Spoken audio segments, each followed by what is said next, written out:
Are you listening? Damn.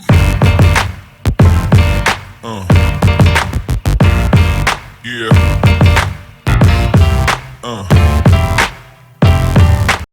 Hi everyone, welcome to another episode of Boss Talks. I'm one of the hosts, Kristine Drummond, and here is my co-host, Joel Lord. And today we're going to be talking about why you don't get what you really want in life. And we're going to give you some tips around how to actually do that. However, there is a fee for listening to our podcast.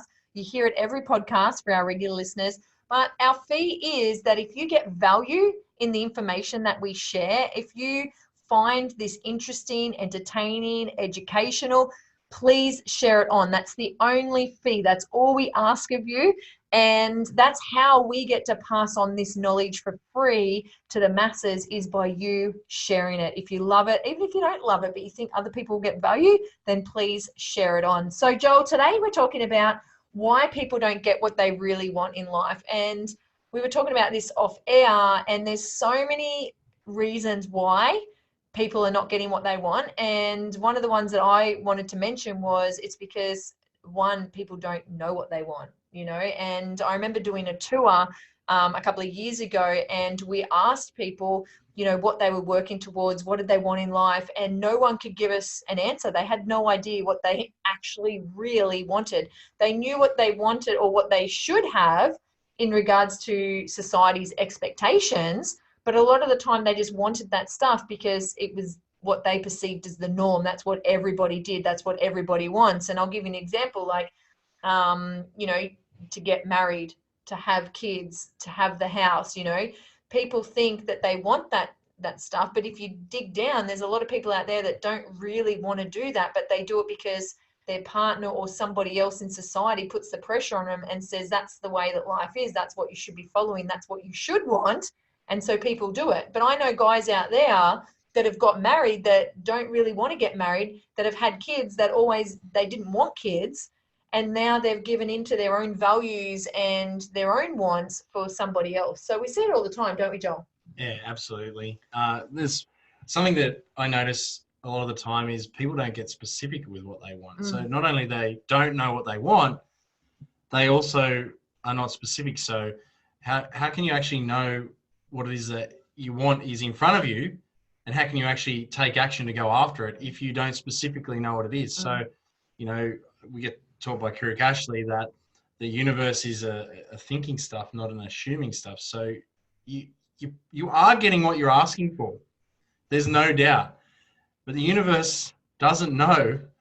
If it doesn't know what it is, it can't like serve you up the exact thing. So, you know, you need to activate that part of your mind, which is your brain, which is the reticular activating system. I don't know if the listeners have done this before, but have you ever been in a seminar or something like that and the person has said, I want you to look around the room and think of everything that's red. And look at everything that's red. Notice everything that's red. Notice everything that's red. And then he gets you to, or he or she gets you to close your eyes. And then it says, okay, I want you to speak about everything that was blue. You've really looked, so you know everything that's red. You've noticed everything that's red, but because you weren't specifically looking for blue, it hasn't come into your awareness. Like the listeners right now, if you're like, you wouldn't know the feeling of your feet on the floor until I just mentioned it, until I brought it into your awareness. And it's just like that. You really got to get specific. You've really got to know what you want if you ever expect to get it. And the next thing is, you got to be really great at asking for it. Like one of my coaches that has helped me immensely, I asked him, how did you get so successful? Because I was always looking for any tip I could get to be more successful. And he said to me, Joel, honestly, I just got really great at asking for what I wanted. And I was totally okay if I got told no. And that is his secret to success. So I'm curious, is there anyone out there in podcast land that's listening to this that, you know, hasn't really asked for what you want? So, because how are you going to get it if you don't ask? I love that. And that's the other thing. People aren't asking for what they want, you know, and we see that so often. And you're going to share a story about your son in a minute because he's very good at getting what he wants.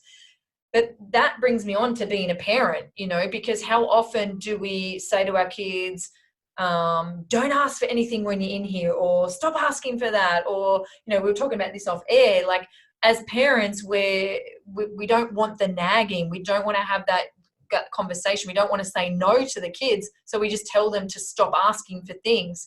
But if you beat that out of them, and they're going to go through life and not ask for things that they deserve, or to ask for things that they actually really want in life. So you've got to be really careful as a parent that, we say to our daughter, look, we want you to ask for things, like go for it, but you've got to be okay with when the answer comes back and it's a no.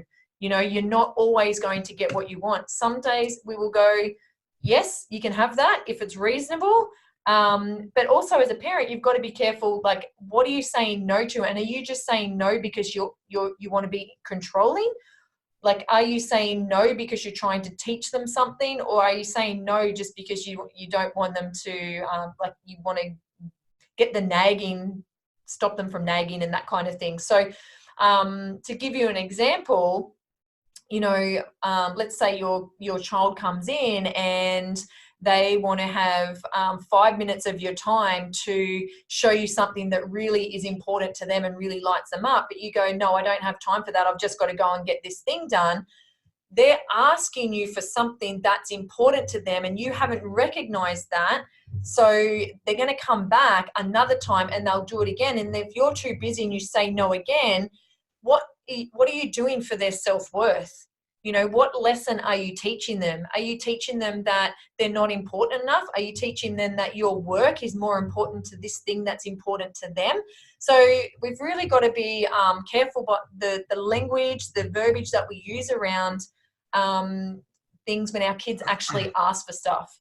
Yeah. And do you want to share the story of your son? Yeah, and just like that brought something up for me. Like, listeners, like, you must understand that little boys will come and tell you, and little girls will come and tell you what's important to them. And if you shut them down continually, you'll teach them that to not come and tell you stuff that's important. Now, something that's important to them at 5 or 6 might be, hey, look at this Lego thing.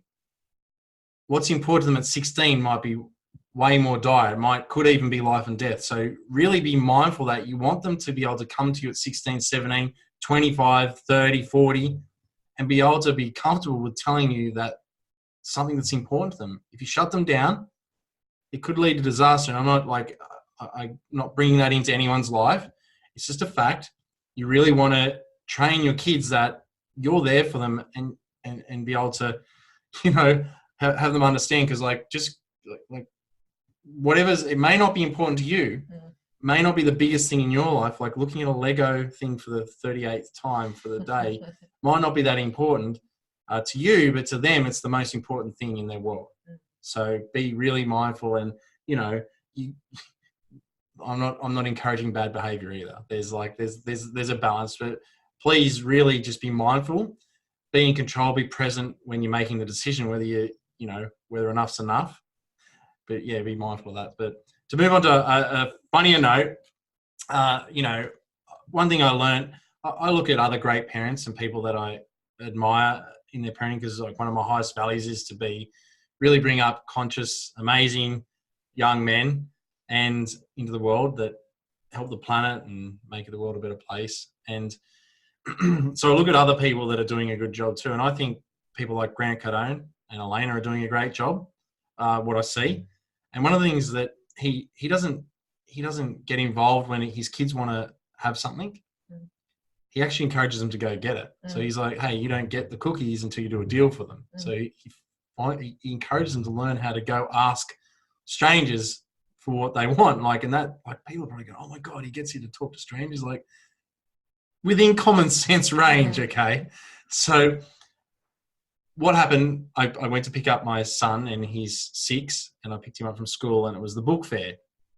And he brought out the little, I don't know if at your school you have them, but at this school there's like a little magazine, and it's like a little order form, and he goes, I want this book. He's really specific. He really, really was specific on what he wanted, so he was bringing it into his life. I said, oh, where are you getting it? He goes, it's at the library. So can we go now? And I went, oh, okay. So he's already asked for what he wants twice, and he's on a roll. So he goes into this library, and there's all these books there, and there's a kid looking at the last book that he wants. And my son walked up and just went and took it and said, "This is my book." And he went up and paid for it. And my wife, Vicky, goes, "Oh, I'm not sure if that was okay or not." I'm like, well, I want to teach him, if he's designed that way, to go and get what he wants. And I don't want to like drum that out of him. I don't want to like tell him why that is bad, why asking for what you want is a bad thing. I believe there's enough abundance for that kid, my son, all of us in the world. And the reason why there's haves and haves not is because that some people are just really great at going after what they want. And I want my son to be one of those. Now, they know, like, not to be bullies. They know they didn't like do anything wrong. He just was more assertive than the other kid, and that other kid snoozed, so he lost. Mm-hmm. And that might be shocking to some cotton wool parents. Mm-hmm. Although I wasn't brought up in cotton wool and I'm going pretty well. So I turned out okay. Like some people say that.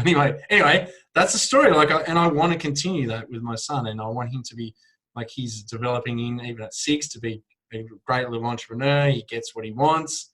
And why would I ever want my kids to not get what they want just to fit into society and maybe not embarrass me? Like, I don't know. What do you think about that? Well, I think because it's drilled into us from a young age to not even ask for things, it shows up in our adult life. You know, we don't ask for that promotion. We don't ask for that pay rise. We don't ask for the sale. We don't ask for, for things in life that we really want. Like, sometimes you don't know how you're going to get it, but ask the question. You know, we've got a mentor of ours and we've been to a couple of his seminars, and he implements things. Like, he has this idea, and then within 72 hours, he just knows that somehow it's going to show up and hopefully be implemented. So it was about first class. Like, he wanted to fly first class and he didn't have the money. He didn't know how he was going to make it, but within 72 hours, I'm going to fly first class. And opportunities opened up once he made the decision to, and it was specific. Things opened up, and now doesn't he have like a life membership or something of flying first class? Like, yeah. How does that happen? And it's all because he had the thought, he had the intention of making it happen in 72 hours, and then he allowed the opportunities to come. And something happened to me recently as well. Like, my family and I are going to the Maldives next year, and I said to my partner, let's manifest $50,000. Like, let's manifest 50,000 and we have an awesome holiday, and then we can pay off a few bills and, blah, blah, blah. But here's the deal. I got really specific. It can't come from your work. It can't come from my work. So this 50,000, and it can't come from a death, because I didn't want to lose anyone. So I was super specific. And then I was like, it can come from any, like, in predictable, unpredictable ways. I'm open to that. So what happened was, we didn't even realize that we hit it until a couple of weeks after. And I was like, I actually think we hit that 50,000 that we wanted. And it was because we took action outside of the norm that we normally would, but it was focused intent. Like, we weren't focused every day on 50,000. We're going to get this 50,000. We had the thought, we were specific about the details, and then we let it go. And then we took necessary action just in our everyday life to bring it about. Now, today we had our workshop, and I was sharing that story, and I said, now my next goal is 100,000 in 90 days. And I don't know where that $100,000 is going to come from. I don't know how it's going to show up. I've had the thought, I've put the rules around it, how I want it to come in, and now it's like, okay, if I don't hit it, but I get 80,000 in 90 days, am I going to be sitting in the corner crying because I didn't hit it? No. Like, so you've got to not just have the idea and the want, but then you've got to, like you were saying today, Joel, in our workshop, you can't just go and sit on a rock and meditate the 50,000 or whatever you want, right? You've got to actually go, okay, this is what I want. I'm really clear about it, really specific, kind of let it go then, and then go and take some steps that are going to put you in opportunities way to make that happen. Does that make sense? Am I That- making sense here? Absolutely, and that actually went over pretty well. I almost went on a tangent when I said that. I just see so much of it out there that it's only that you can do nothing and get everything. Yeah. Like, and realistically, that's not true. There has to be the other laws of the universe. Like, you have to have cause and effect. You need to put the effort in. Now, when you decided that you were going to get that goal, you took inspired action, and we talked about that today. What a lot of people do is they have the idea that they want to make the $50,000, and then, well, they have the thought, then they have the idea of what they can do with it. So that's like, oh, I want $50,000 so I can go to the Maldives, and then they have a constrictive emotion come straight up after that. So their idea makes them feel like, oh, I don't have the money, or I can't do that. That's not for me, which makes them take uninspired action, which gets them shitty results. What we taught today was something that our mentor taught us, and it's worked. If there's $50,000, it's worked for you, so it's working for me as well. But we have the thought, we want the $50,000 to go to the Maldives, and then that excites you, so you take inspired action. So you're actually fueling the outcome with positive energy that actually is growth energy, not like constrictive, so you're actually expanding your life, and then you're going to get the results, and you're not tied to the when, or so much. Like, you just reset the time and you just go after it again, and you got the $50,000 because you did something crazy, right? You actually went to an event, you learned something, and then you applied it, and it worked. You made it. You made it. It wasn't shelf development. I'm super proud of you. It's like crazy. So yeah, fantastic. So, well, there's another story I want to share too. Before I had traveled overseas, and this comes back to have the thoughts, attach the emotion to it of how you're going to feel when you actually. So thoughts, ideas, emotions go into inspired actions, which lead to the results. So I wanted to be able to travel anywhere in the world, right? And I didn't have the money, and I learnt all this stuff, right? So I had the thought, how cool would it be to be able to travel anywhere you want in the world, when you want, with who you want? And then I was picturing myself doing it. I could see the places. I could see who I was with. I had the tears of gratitude going, wow, this is amazing, because I could visualize it.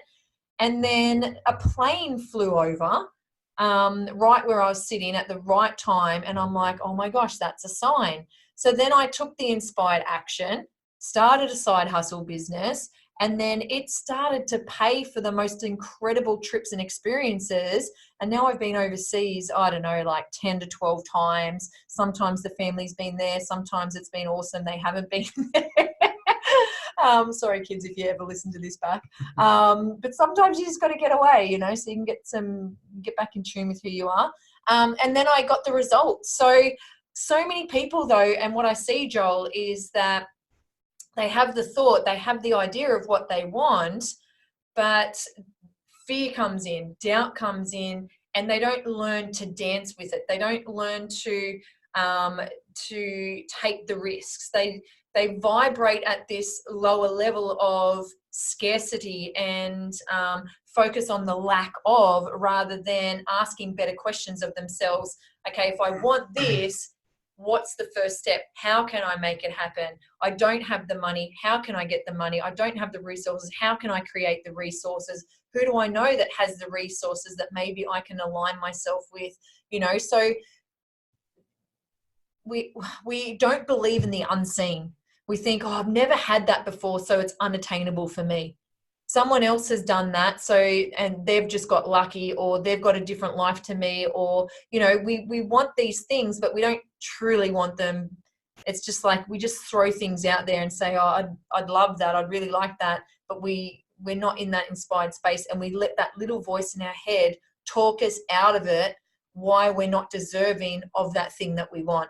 So I suppose what we want to really instill in you guys that are listening to this today, when you have that thought, speed of implementation is so important. When you have that idea, when you're coming from that inspired space, and it was like you were talking today at the workshop, when we were kids and we were thinking of our perfect house, like I remember having a house that was 2 to 3 stories, and there was a slide where that, like, kind of like a blow up slide, that you could come from the top floor down to the bottom on this slide. And I still want that in my house. I'm not letting go of that dream of having that. And I've seen people implement this stuff in their homes, right? So I know it's possible.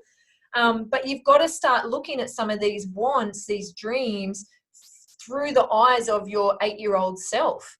As we get older, we start to get more serious. We stop taking the risk. We stop asking for things that we really want, and life becomes a little bit more boring, and we start missing out on opportunities and things that would really set our soul on fire, because we think it's unattainable. We think it's silly. We think it's too childish to ask for that, but we want you guys to know that you need to start asking for things, and then taking that inspired action, as we spoke about. Yeah. So, like, what do you think about the people that are out there buying stupid shit, which is, and trying to keep up with the Joneses? And, I often, when people visit my house, they often ask me where my furniture is. Well, what I mean by that is my house is quite large. Like, we were able to do solid events here, and I don't have a couch. I don't have a bench for the TV. I don't have any of that. For many reasons, it's just not important to me. Mm-hmm. And I think, well, if I bought a lounge, I would just be sitting on it. I don't really want to sit on a lounge. I either want to be laying down in bed or sitting at my computer or out doing something. So I want to be more active. And I think but there's people out there that would just, as soon as they got the house, would have to go out and buy the $15,000 lounge or the big TV cabinet and everything like that. Well, like, we could do that, and I don't want to. So it's just, I'm not saying that if you do want that it's stupid shit to you, but there's probably other stuff. Like, I just see a lot of people trying to keep up with the Joneses. And, when I had to do my life reset financially, like, I worked at a garbage tip. I was willing to, for better word, I would say, like, eat some shit to get back. And it was embarrassing, and it was all these things, but it was also fuel for me to get the hell out of there. Like, I was specifically asking for a business to come along, and it did. I had that reticular activating system looking for a business opportunity to get me the hell out of that job. And I just see so many people getting held back because they think they should buy this, they should buy that.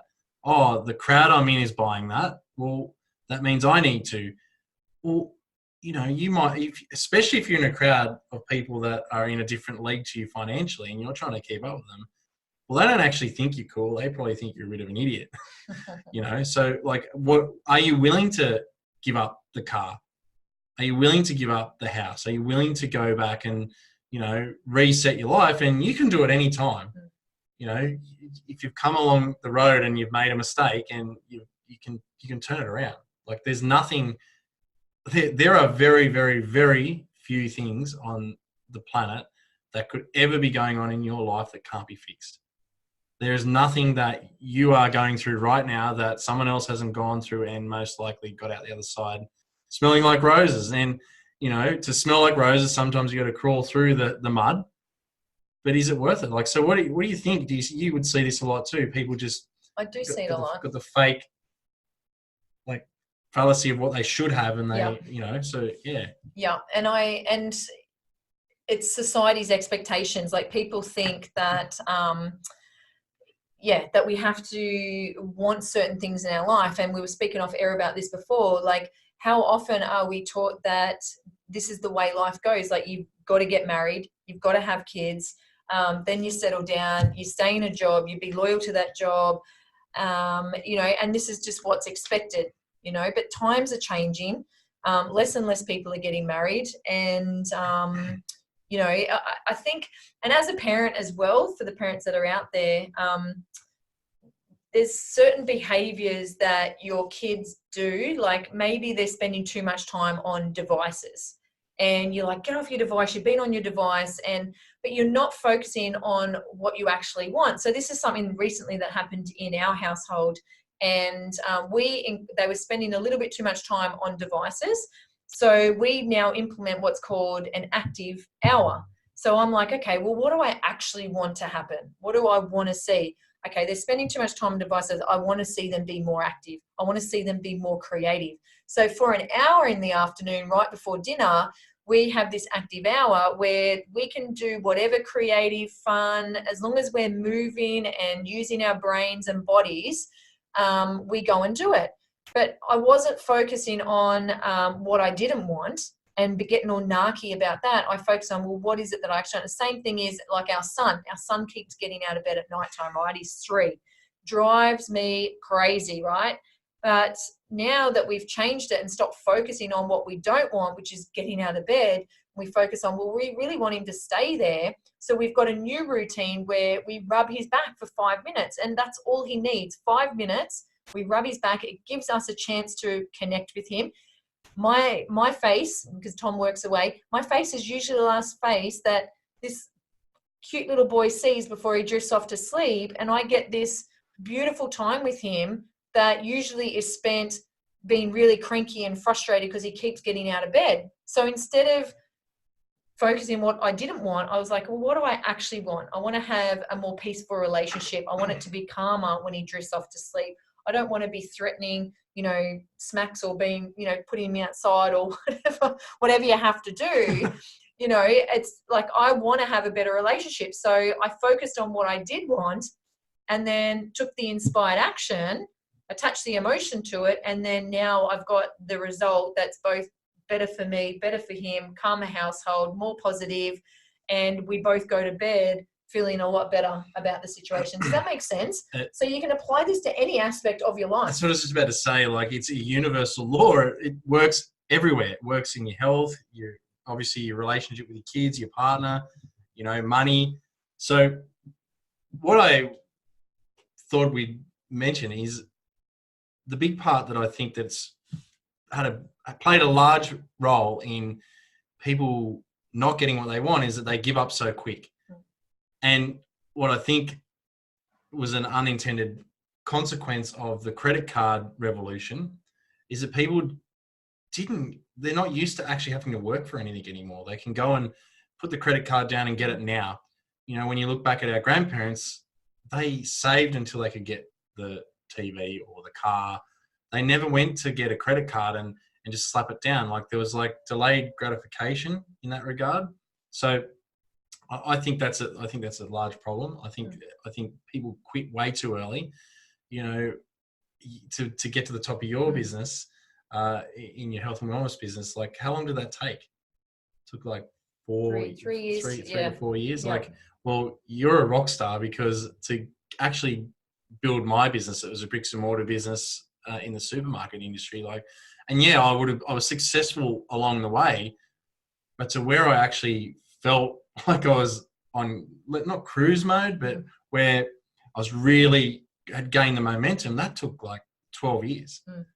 And that was like, there's no way I wanted to work 7 days a week and crazy hours. And, towards the end, I tapered off a lot and I got really smart with what I was doing. But in like all the way out there, like there was like, in that time I was working paper jobs. So I was the owner of a supermarket, and to make ends meet, I would go out and do a paper job. So like, I would just literally walk up the road, do the work, come back and open up the damn store. And I would like, don't worry about sleep. And if I knew Kristine, she would have yelled at me, because rest is so important. But I'm not expecting anyone who's listening to do crazy things like that. Although I was willing to do whatever it took to get success. And when I had to rebuild it again, I was also, again, willing to do whatever it took. And if it, the thing that Kirik Ashley taught me is, if you've got a goal, he gets you to set it, and then he goes, okay, so let's just say that you're going for this goal and you get 0 results for 20 years. Would you still go and do the work? So you get 0. So you got to actually take the action on this goal, and you are going to know that you have to go without any results for 20 years before you even may or may not get the goal. And if I say no, he goes, you don't actually really want it. He goes, it's not going to take 20 years. But if you aren't willing to go that far and consistently do the work, well, then you're not actually serious about it. And that's like, you got to believe that the treasure's out there and it's worth going. And you said before about the we shared it today, like with the observer and the visionary. Mm. And you were saying, like, you're speaking about that, and that's it. You got to believe that you can have what you want, and the work will be worth it, and that it exists in the world for you. And here's a tip: if you can imagine it, it can be imagined in your brain. You can hold it in your hand. So yeah, like I just really, what do you think? You see a lot of people quit early? Yeah, absolutely. And I think people don't realize that everything that you desire is already available. Everything you want is already there. But we talk ourselves out of it. We tell ourselves we're not worthy. We quit way too early. And my getting to the top of my my health and wellness business, because it was so in alignment with who I was and my values, and it set my soul on fire every single day. And I saw the bigger vision of what my life could be and how I could impact and leave a legacy. There was no way I was going to quit. And I didn't care if it took 20 years. I just loved the way that it made me feel, and it made me feel like me. And I think that's really rare, that people find that thing in life that where they can just be themselves. Most of the time, someone will pay us a wage, and you've all got a threshold or a benchmark that you will allow someone to pay you to put your dreams and hopes on the shelf. It might be 50,000 a year. It might be 100,000 a year. But a lot of the time, we'll do it for that pay packet. And we will work someone else's values and for someone else and what they want, and help them create the lifestyle that they want, to put ours on the back burner. And I see this a lot with parents, actually. I see a lot of parents out there, and I watch my parents do it as well. They didn't upskill themselves. They didn't think they could do anything else. They were just working to put food on the table and providing the life that they thought was the best for us. And they did an incredible job, and we didn't go without much. Like they got by. But I see so many parents out there that stop fulfilling their own dreams to put their kids' needs ahead of theirs, to put their employers' kids ahead of theirs, and it's a vicious cycle if you get trapped there. What are you teaching your kids? You're teaching your kids to put other people before themselves. Are you okay with that? Mm. I'm not. I want my kids to be able to put themselves first in an honourable way with integrity. Like I said, we're not bringing up little deviants, little devils or whatever. But we really, whatever you're doing right now is what your kids are going to do. Like, you really need to understand that, like, that's going to happen. So, they'll do what you do, not what you say. Yeah, and I think, just to recap here, there's some people out there that don't want to live a big life. They're happy to go and work for an employer. Yeah. They want the simplicity, and they want to be told what to do. This podcast is not for you guys. This podcast is for the people that want more, the people that know they're capable of more, the people that know that they want this, they want this thing up here. I'm assuming that everyone can see me, but no, the listeners probably can't. But people put the wants out there, but then their energy, their vibration, what they're putting out to the universe is not matching exactly what they want. But this podcast is to really wake you guys up to go, you know what? I am deserving of that. I am willing to make sacrifices and to give up, trying to beat the Joneses for what it is that I truly want, because sometimes we do things because we think we want them. But when you dive down, when you dig down, it's not what you really want at all. This podcast is for people who aren't for sale. Yeah. Yeah. I was just thinking then, like, what would an employer have to pay me to get me to give up what I'm doing now? Mm-hmm. And I don't think there's a price. I literally, I just don't think I got one. Like, and another thing, like I told you off air, that my coach said, because I'm looking for legacy, the 1,000-year plan, like what are people going to be saying about me in 1,000 years? And he said, like, what would it be like if it wasn't about business? Have you ever thought that the big thing that you do that leaves a legacy isn't involving business? And I was like, wow, that's a really great question. So I pondered it, and then on the next call, he said, so what did we come up with? And I was like, I don't know. He goes, well, okay, so imagine that business wasn't in your life, was no way that you could do business. It just wasn't part of your existence in the world. What would you do? And I had nothing. Like, I really, really just don't know what I would do. Like, I would probably go, like I said, go see the Grand Slam tennis, and I might follow the athletics around Europe for a year, and then after that, I'd be wondering what the hell I could do. So, I'm not for sale. I am not for sale. So I think that's where people go wrong. They don't understand that there's a price on their dreams, and maybe they should make that price higher.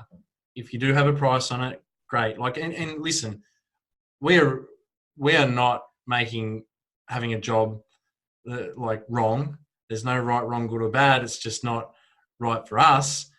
Although if a job is how you get to fulfill your dreams, then you really are on the right podcast. Like, we want you to, like, maybe we're speaking in a financial sense, and that's like, some people just want enough money so they can be the best mum in the world, like you said today. Like, that, it's the same thing. Don't let that be for sale.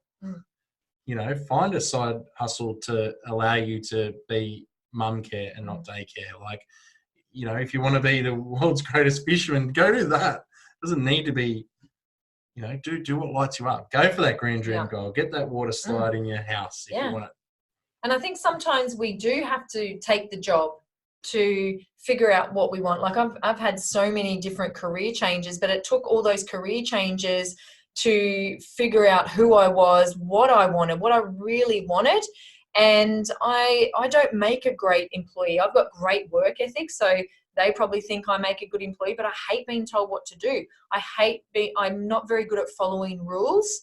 You know, even when I drive, I'm always a little bit over the speed limit. I don't sit right on 100. I might go to 103 or 105, you know, and I'm sure there's other people out there the same, but we're not making anybody wrong, because some people don't want the big life, the extravagant things. They don't want to travel the world. They don't want to leave the impact, the legacy. But what we want for you guys is, we just want you to turn up as your best self.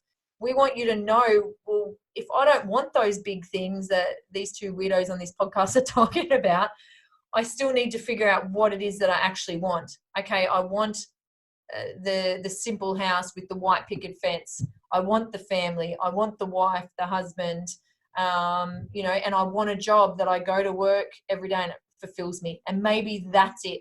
That's your life. But people don't even get to that. And we did an exercise today, Joel, which is 100 goals for the soul. So there's 25 different goals, and there's 4, so you write 4 in each one. And people today, that was one of their favorite exercises of today, because these are things that people aren't talking about. So it's like, what are 4 concerts you would love to see? What are 4 sporting events that you'd love to see? What are 4 wonders of the world you would love to see? What are 4 countries you would love to live in for more than a month? You know, what are 4 cities you would love to explore? Like, these are things that people aren't asking every day, because they're stuck in the grind. They're not even seeing past the day or the week that they're in, because they're in the monotony of life. So we just want you guys to start thinking differently, to start asking better questions, more empowering questions, to start attaching the emotions to the desires that will light you up, that will set your soul on fire. And I know that we hear that a lot, and people are like, but I don't know what sets my soul on fire. Well, you're not going to know unless you change something, unless you try new things, unless you're open to new possibilities. Don't be that person that's got their arms folded all the time, and you're so closed off, and you're so stuck in your ways that you miss out on these opportunities that are around you all the time. There's so many ways to make money, to find careers that light you up, to find people that will support you and uplift you and inspire you and mentor you. And, you know, if you see a nice car, find out who drives that car and how they came to owning a car like that, like a Lamborghini or something like that. Like, get curious, ask more questions. And it's not just a matter of, like, there's a house here on the Gold Coast that I really feel like has been built for me. And I've spent many, many hours sitting out the front of it, getting selfies, crying with gratitude, because I know that that house will be mine one day. I already have visualized the kids and us on the porch and having the barbecues. And it's only a matter of time now before the event catches up. I have no idea how I'm going to own this $10 million house, but I know that it's coming. It will be ours because I've done the work. And it's like Conor McGregor. Someone asked Conor McGregor when he won the world championships, is this a surprise for you? And he was like, no, this is all familiar. I knew a long time ago that I wanted this. I visualized it. I rehearsed it over and over again. I knew that I was going to win because he had the thought, the idea, the emotion attached to it. He took the inspired action, did the training, and he got the result. And I think, Pete, that's the process. It's that simple for getting everything you want in life. And we laugh about it because it is so simple, but people are not willing to even go past the second step. They just have the thought and that's it. Most people won't read the thing after we give it to them. It's how it is. And one of the things that when I'm speaking to about our events and I'm speaking to mentors that have like done it for a lot longer is he said, like, it's not going to be for everyone. Success isn't for everyone, and it's the people that will do the work. Now, even in the goals of the soul, like the numbers don't lie. Getting specific about your goals, if you write those 100 goals down, and obviously they're specific, 75% of them will be done in 5 years. It's like it's crazy. Like, would you like to have 75% of your goals ticked off in the next 5 years? And people know that it works. Mm-hmm. We're sharing with our audience right now that it works, and people close to me, I've shared it with them, and they won't do the work. They won't even write the damn thing out. If they do it at an event, it'll become like just paper in a file. It might end up in the bin. I don't know. Sometimes it doesn't even get taken out of the event. Mm-hmm. They leave it behind, and I just think, well, they look at people like you, myself, and then Andy Priscilla and all those things, and Tony Robbins, and they think that we're lucky. Except we just did the work. Yeah. And we didn't just sit on the rock. Yeah, we did. At times we sit on the rock. We also did the work. And that's why people don't get what they want. I don't know. Oh, you're totally right. You're totally right. And if you are at our workshop today and you have not filled it in, please fill it in. Because it is so powerful. And I lost my train of thought, but Joel's right. Like and this is why I don't believe in bucket lists, because people put things on their bucket list that they're eventually going to get to. Whereas if you're writing out a list of things, 100 goals for your soul that are going to light you up, like cities, experiences that you actually want your soul to have, because this is something that Keurig Ashley teaches in his book, How Would Love Respond. At the end of the day, when you're taking your last breaths, all that you've got is the love that you gave, the love that you received, and the experiences that your soul got to have. But people have these bucket lists, and a bucket list has the what am I trying to say here? Like, people expect a bucket list to be like something they'll do later on in life. Yeah, in their 60s. Yeah, in their 60s when they're retired, then they'll get to the bucket list. Whereas this 100 goals for the soul, like, you write them down now, and in 5 years' time, 75% of them will be ticked off. Like, isn't that more empowering than creating a bucket list that you're going to get to if you make it?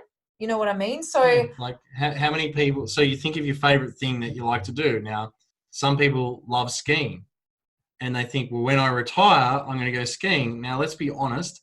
How many 70-year-olds do you see on the ski field? Like, really, what are you waiting for? Like, hopefully your hips good enough to do it? Like, if you love surfing, surf more. If you do it now, like, you're not promised tomorrow. No. But you just got to go and get it. You got to be like my son and just go up and grab the book and say it's yours. And I think too, like, you've got to stop waiting for other people to, like, if you're in a relationship, like, I was always waiting for my partner to see the vision that I saw and come on board, and I was waiting for him to book it or to do this. And I'll give you an example. So my partner Tom is 38. He's never been to the snow in 38 years. Lived in Queensland most of his life. My kids had never been to the snow. So I was like, oh my God, like, we moved to a place where like an hour and a half from the snow, right? I'm like, we're going to the snow this year. not waiting another year. Like, we're going to the snow. And we only went for a day. We didn't even, it was a few hours, but it was the most incredible few hours. And the thing that I remember the most is the look on Tom's face and my kids' faces when they felt snow for the first time. And I'm getting emotional about it because I will never forget their faces. It was pure joy. And how often these days do we get those moments where you see pure joy in someone's face when they're experiencing something for the first time, where their soul is so lit? Like, it's the most beautiful thing. It's the most beautiful thing. But I was waiting for him to book that trip. I was waiting for him to go, yep, righto, we can go here. I just booked the flipping thing. I made the arrangements. I got it all in place, and we just went. So, like, if you're waiting for other people, if you're waiting for someone else to take charge, no, you take flipping charge of the things that you want. And we spoke about this today. When you're doing those things like the 100 goals for the soul, you and your partner, it's so good for you to do it individually, separate, and then come together with your list and go, oh, wow, a few of these are actually the same. So guess what? Now you can go off and both your souls can be lit up from experiencing this thing together, and then you go and do the other stuff on your own. You don't need that other person to experience everything you want to do in life. If they don't, we spoke about this today as well, Tom, and I'm sorry if you ever listen to a podcast, I don't think he ever will, but Tom loves Tool, and I'm sorry to all the fans out there that love Tool. I don't get their music. It's contradictory. I can't figure it out. It's not for me. And that's a concert that Tom wants to go to. And he wanted to know if I wanted to go. And I said, oh, if I have to. But he could only get one ticket anyway. So that's the universe going. Yeah, you manifested that. Yeah, I did. But I said, I'll still go to Melbourne with you. And while you're at the concert, I'll do something that lights me up. You know, so don't be afraid to do these experiences on your own. It's okay that your partner doesn't want to do everything that you want to do. You know, and Tom hates exercise. He doesn't want to exercise. I love exercise. I'm not trying to change him. I'm not trying to get him, you know, out of bed to run every day. No, it's not his gig. It doesn't set his soul on fire. And he gets a lot of movement in his job anyway. His job's quite physical. So, you know, I'm not there. And I think so many people try and change people, but you've got to make sure that your values, you stay true to your own values and to the goals that light you up and to the wants that you want. You know, don't try and surrender your wants for somebody else's, or that you, because you think you should want it.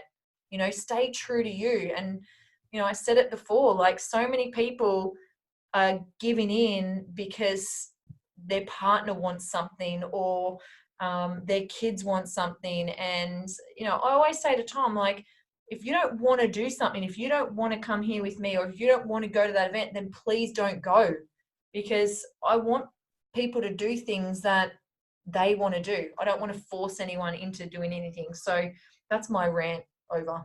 Love the rant. I think we're good. I think we got our point across. Oh, yeah, go do what you want. Go do the work. Be willing to, you know, ask, you know, knowing that everything that you want is in the pockets of strangers, and you need to get really great at asking for what you want and being totally fine with getting told no. That's it. Boom. Have a most outstanding day. Bye. Damn.